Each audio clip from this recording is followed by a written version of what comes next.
स्थापन गर्न सकिन्छ कि त्यस्तो किसिमले चाहिँ गरेको छ।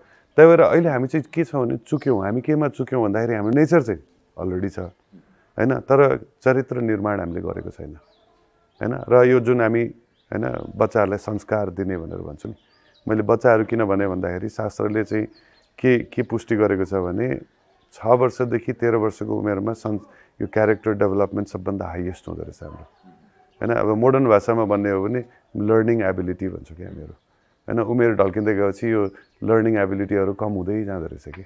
सो त्यो बच्चा बेला मेन समयमा जुन 6 वर्षदेखि 13 वर्षको उमेरमा होइन हामीले जुन संस्कार दिन्छ नि त्यो संस्कार अनुसार हामी लाइफ बाँच्छौँ कि होइन। अनि त्यही संस्कार भनेको हजुरले त्यो कल्चर भन्नुभयो नि त्यहीँबाट आउँछ होइन। सो यो सुरुको दिनमा चाहिँ हामी जे दिन्छौँ होइन, बाबु यो गर यो नगर, हामी जे पनि दिन्छौँ राम्रो नराम्रो चिज त्यही चिजले उसले पछिको लाइफ बाँचिरहेको हुन्छ कि। सो यसले चाहिँ डिफाइन गरेको हुन्छ।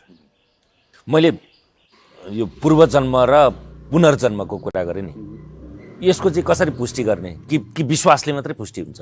दुइटै छ, एउटा मेटाफिजिक्स छ र अहिले मोडर्न साइन्समा सटल साइन्स भनेर उनीहरूले स्टडी पनि गरिरहेको छ।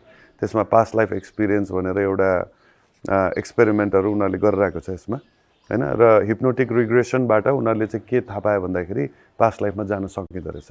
यो चाहिँ मोडर्न साइकोलोजीको कुराबाट आउँछ होइन। हाम्रो चाहिँ रिभिल हुने भन्छ होइन, इस्टर्न फिलोसफीमा